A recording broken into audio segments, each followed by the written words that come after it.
Good morning student. आज हम अपनी पॉलिटिकल साइंस की जो हमने भारतीय संविधान की जो संवैधानिक विकास है उसकी चर्चा कर ली थी, उसी टॉपिक को हम थोड़ा सा और आगे बढ़ा लेते हैं। हमने देख लिया था कि रेगुलेटिंग एक्ट क्या था, फिर पिट्स इंडिया एक्ट और सेटलमेंट एक्ट क्या थे। आज हम उसी क्लास को थोड़ा सा आगे बढ़ाते हैं।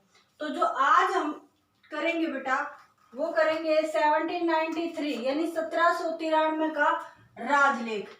इस ये जो एक्ट था, इसमें क्या क्या हुआ था वो देखो बेटा। कंपनी के अधिकार को अगले 20 वर्षों तक बढ़ा दिया गया था। कंपनी के अधिकार को अगले 20 वर्षों तक बढ़ा दिया गया था। कौन से अधिकार को? व्यापारिक अधिकार को। यानी कि कंपनी अब तक जैसे भी व्यापार कर रही है, वो अगले आने वाले 20 साल तक वैसे के वैसे व्यापार कर सकती है। सभी कानून व विनियमों की जो व्याख्या है उसको, नियमों की और जो कानून है उनकी व्याख्या करने का अधिकार किसको दे दिया? न्यायालय को दे दिया। ठीक है, कोर्ट को दे दिया। अब इसी में एक और बात हुई, क्या हुई? बोर्ड ऑफ कंट्रोल के जो ऑफिसर थे उनका वेतन कहाँ से दिया जाएगा? भारतीय कोष से मिलना शुरू हो गया था। ठीक है, ये बात हो गई हमारे 1993 के राजलेख की। फिर से एक बार रिवाइज कर लेते हैं। कंपनी के शासन में जो व्यापारिक अधिकार था उसको अगले 20 सालों तक क्या कर दिया गया? बढ़ा दिया गया। बोर्ड ऑफ कंट्रोल में जो ऑफिसर थे उनको वेतन यानी कि सैलरी कहां से दी जाएगी?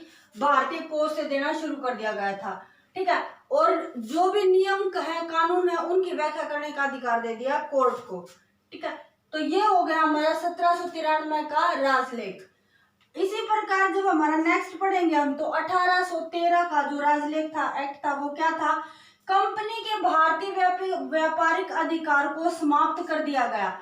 इसमें यहाँ पर जो व्यापारिक अधिकार दिया गया है उसको, एकमात्र जो अधिकार दिया गया उसको समाप्त कर दिया गया, और केवल चाय और केवल चीन के साथ, केवल चाय और केवल चीन के साथ ही क्या कर दिया गया था? व्यापार का अधिकार बचा रहा था। बाकियों को क्या कर दिया? समाप्त कर दिया गया था। इसी प्रकार 1813 का जो एक्ट था उसमें ईसाई मिशनरियों को, जो ईसाई धर्म के बारे में बताते हैं, उनको भारत में धर्म प्रचार करने की आज्ञा दे दी गई। भारतीयों को शिक्षा पर वर्ष में लगभग 1 लाख रुपए खर्च किया जाएगा, ये भी तय किया गया 1813 के राजलेख में। ठीक है, इसी प्रकार जो स्थानीय स्वायत्ता शासी संस्था बनाने का अधिकार, यानी कि जो स्थानीय क्षेत्र हैं, जो क्षेत्रीय एरिया में जो आते हैं, वो क्या करें? वो अपनी संस्था खुद बना सकते हैं अपने शासन के लिए। ठीक है, किस प्रकार शासन किया जाए ये यहाँ पर कर दिया गया था 1813 के एक्ट में। ठीक है, इसी प्रकार अगला जो हमारा टॉपिक रहेगा, अगला जो एक्ट रहेगा हमारा, वो रहेगा 1833 का चार्टर अधिनियम। मोस्ट इम्पोर्टेंट बेटा, इम्पोर्टेंट तो सभी हैं लेकिन जहां से क्वेश्चन ज्यादातर बने जाते हैं वो है ये 1833 का जो चार्टर अधिनियम था। उसमें बंगाल के गवर्नर को संपूर्ण भारत का गवर्नर बना दिया था। हमने पहले पढ़ लिया कि जो बंगाल का गवर्नर था उसको तीनों प्रेसिडेंसियों का गवर्नर बनाया था, लेकिन 1833 का जो चार्टर अधिनियम था उसमें बंगाल के गवर्नर को संपूर्ण भारत का गवर्नर बना दिया गया था। इसी प्रकार भारत के प्रशासन का केंद्रीकरण किया गया था। ठीक है, और संपूर्ण देश के लिए एक बजट बनाया जाए, ये भी तय किया गया था। किसमें? 1833 में। क्वेश्चन पूछा जा सकता है, संपूर्ण भारत के लिए एक ही बजट हो, ऐसी प्रस्तावना, ऐसा एक्ट कौन सा था या किसके तहत ये बजट के जो पेशकश है वो की गई थी? वो की गई थी 1833 के चार्टर अधिनियम के द्वारा। इसी प्रकार बेटा भारत में दास प्रथा को गैर कानूनी घोषित कर दिया, किस एक्ट के द्वारा? 1833 के द्वारा। इसी के चलते क्या किया गया? 1843 में, 1843 में दास प्रथा का अंत कर दिया गया।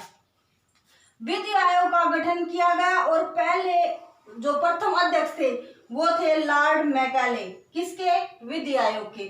मोस्ट इंपोर्टेंट क्वेश्चन यहां से। ठीक है, चाय और चीन के साथ जो व्यापारिक एकमात्र जो अधिकार था उसको भी समाप्त कर दिया गया इसके द्वारा। ठीक है, सिविल सर्विस में अब भारतीय भी भाग लेंगे। ये किस चार्टर अधिनियम के तहत तय किया गया? 1833 के चार्टर अधिनियम के द्वारा ये तय कर दिया गया कि सिविल सर्विस में अब भारतीय भी भाग लेंगे। उम्मीद करती हूँ ये पोर्शन आपको समझ में आ गया है। थोड़ा सा आगे बढ़ते हैं। 1853 यानी 1853 का जो चार्टर अधिनियम था उसमें कुछ ये मेन पॉइंट तय किए गए थे, वो देख लेते हैं। कंपनी के कर्मचारियों के लिए प्रतियोगिता परीक्षा रखी गई, ठीक है, इसकी व्यवस्था कर दी गई। 1854 में सिविल सेवा से संबंधित मैकाले द्वारा एक समिति बनाई, मैकाले के नाम पर ही। भारत में पृथक विधान, यहां से ये रिपीटेड क्वेश्चन है बेटा, ठीक है। भारत में पृथक भारतीय विधान परिषद का गठन किया गया। विधान परिषद क्या थी? जो संपूर्ण भारत के लिए विधि या कानून बनाए, ठीक है, वो। भारतीय केंद्रीय विधान परिषद यानी कि स्थानीय या क्षेत्रीय आधार पर प्रतिनिधि भी भाग ले सकते हैं, मतलब अब स्थानीय लोग भी उसमें भाग ले सकते हैं भारतीय केंद्रीय विधान परिषद में। सर्वप्रथम भारत में एक विधान मंडल की स्थापना की गई, इसको कहते हैं ऑल इंडिया लेजिस्लेटिव काउंसिल, ठीक है। पहली बार इसकी क्या की गई? स्थापना की गई। तो ये भी मोस्ट इंपोर्टेंट है। अब नेक्स्ट जो है, यहां तक तो था हमारा जो केंद्रीकरण। अब विकेंद्रीकरण शुरुआत हो जाती है 1858 का जो अधिनियम उसके द्वारा, भारतीय सरकार का अधिनियम 1858। अब तक तो चल रहे थे ब्रिटिश के, ठीक है। अब भारतीय सरकार का अधिनियम होना शुरू हो गया है। अब कॉमन ऑफ हाउस ऑफ जो कॉमन था, जो ब्रिटिश संसद का जो निम्न सदन है, ठीक है, हाउस ऑफ कॉमन, उसने क्या तय किया कि भारत में उत्तराधिकारी शासन के लिए विधेयक तैयार किया और जो अधिनियम प्रवर्त हुआ, मतलब एक विधेयक पास किया गया जो कानून बनकर क्या हो गया था, उसके तहत शासन करने की व्यवस्था की गई थी। भारत में कंपनी का शासन समाप्त कर दिया गया, ठीक है। तो ये मोस्ट इंपोर्टेंट है, ये भी काफी बार रिपीट क्वेश्चन हुआ है कि किस अधिनियम के द्वारा भारत में कंपनी का शासन समाप्त हो गया। तो भारतीय सरकार का अधिनियम 1858 के तहत भारत में कंपनी का शासन समाप्त हो गया था। भारत पर अब इंग्लैंड की साम्राज्ञी यानी महारानी जो थी उसके नाम पर शासन किया जाना लगा और ब्रिटिश साम्राज्य की ओर से भारत में एक पद बना दिया गया। कौन सा पद था बेटा? वो भारत राज्य सचिव का, मोस्ट इंपोर्टेंट, ठीक है।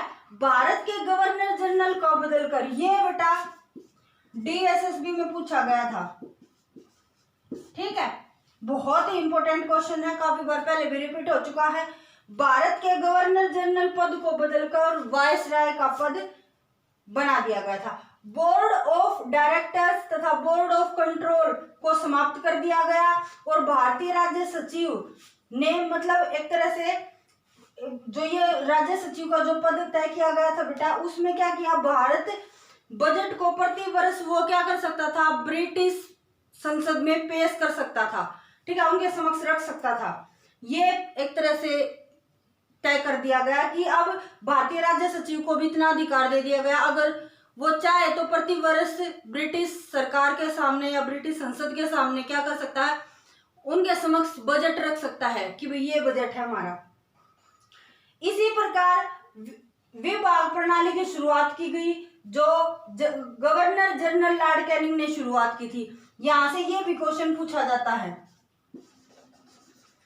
कि विभाग प्रणाली की शुरुआत किसने की थी, तो विभाग प्रणाली की शुरुआत गवर्नर जनरल लॉर्ड कैनिंग ने की थी। और इसी प्रकार हमारे भारतीय सरकार का अधिनियम जो कि 1858 है, उसी के तहत क्या होना शुरू हो गया था, विकेंद्रीकरण शुरू हो गया था। उम्मीद करती हूँ आपको ये क्लास समझ में आ गई है, तो बने रहिए मेरे साथ अपनी तैयारी अच्छे से करने के लिए। Thank you very much.